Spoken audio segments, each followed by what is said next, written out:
This channel does not promote any violent, harmful, or illegal activities. All content provided by this channel is meant for an educational purpose only.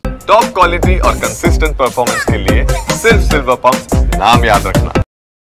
প্রত্যেকবার বাংলা হবে, প্রত্যেকবার SIR হলে হয়। আপনি তো senior মানুষ, নিশ্চয়ই 2003-এ এসআইআর হয়েছিল, আপনি নিশ্চয়ই দেখেছেন বা মনে আছে। আমার মনে হচ্ছে মনে নেই, কারণ রাজনীতির সাথে আমি যুক্ত ছিলাম না।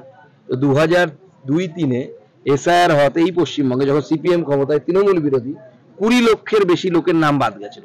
তো মরে গেলে তার নাম তো বাদ যাবে। আপনি যান, আমি গ্যারান্টি দিচ্ছি, এই জেলার কোনো একটি মুসলিম বুথ খুঁজে বের করুন, যে কোনো একটি, আপনি এইভাবে হাত দিন, আমি সেখানে গিয়ে দেখিয়ে দেবো যে প্রত্যেকটা বুথে মৃত ব্যক্তিদের কারো নাম বাদ যায়নি, কারণ ওখানে বিজেপি এজেন্ট দিতে পারে না। যেখানে আমাদের এজেন্ট আছে তারা বলে যে হ্যাঁ এখানে এই লোকটি মরে গেছে, এর নাম কেটে বাদ দিন। কিন্তু যেহেতু মুসলিম এলাকায় বিজেপি এজেন্ট দিতে পারে না, বিজেপির বুথ সভাপতি নেই, বিরোধী দল নেই, সেহেতু সেই বুথে কয়েকশো করে মুসলিম বুথগুলোতে মৃত ভোটার, শিফটেড মহারাষ্ট্রে চলে গেছে কাজ করতে, মহারাষ্ট্রে গিয়ে ভোটার কার্ড বানিয়ে নিয়েছে, তার নাম এখানেও আছে ওখানেও আছে, ও মহারাষ্ট্রে ভোট দিচ্ছে আর এখানে তার হয়ে তৃণমূল কংগ্রেস ভোট দিয়ে দিচ্ছে। এমনকি আপনারা শুনলে অবাক হবেন, শ্রমিক ভট্টাচার্য আমাদের রাজ্য সভাপতি, তার বাবা মার ভোট পড়েছে গত বিধানসভা গত আমাদের কর্পোরেশন ভোটে। গত কর্পোরেশন ভোটে 22 সালে সম্ভবত হলো, 22-23-এ, সেই সময় শ্রমিক ভট্টাচার্যের বাবা মার ভোট পড়ে গেছে, ভাবতে পারেন।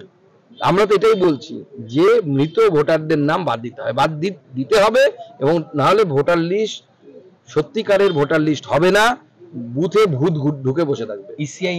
রাজ্য সরকারের ভান্ডারে পয়সা নেই তো রাস্তা সারাবে কোথা থেকে? পয়সা নেই তো, শুধু খেলা মেলা দান করে যাচ্ছে, রোজগার নেই।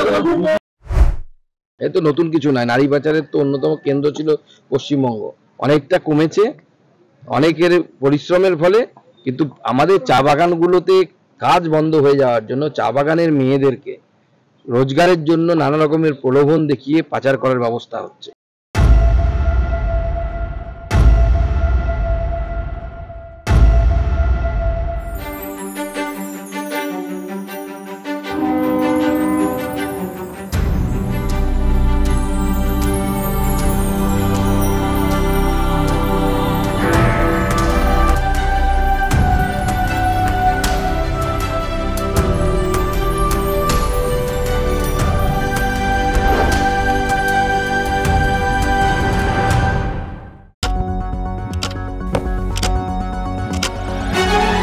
রাজনীতি শুধুই কি রাজার নীতি?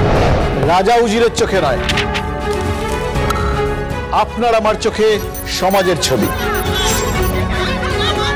কঠিন কথা সহজভাবে না বললেই নয়। প্রতিদিন রাত 9টায় TV9 বাংলায়। TV9 বাংলা না দেখলেই নয়।